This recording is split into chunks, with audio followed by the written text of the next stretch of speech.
উফ, 10 থেকে 15টা দিন এমন জ্বালার ভিতরে আছিলাম শীতের কারণে, যা বইলা বুঝাইতে পারম না। আপনারা সবাই তো একটু অনুভব করছেন।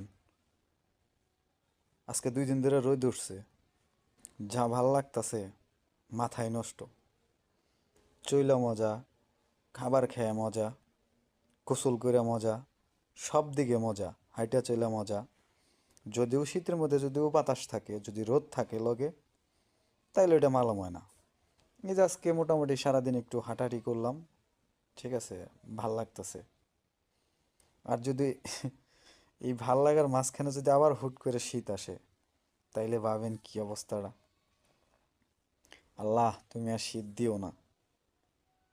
হ্যাঁ, শীত দিলেও শীতের লগে তুমি রোদটা দিও, ঠিক আছে, যাতে চলে ফিরে মজা পাই।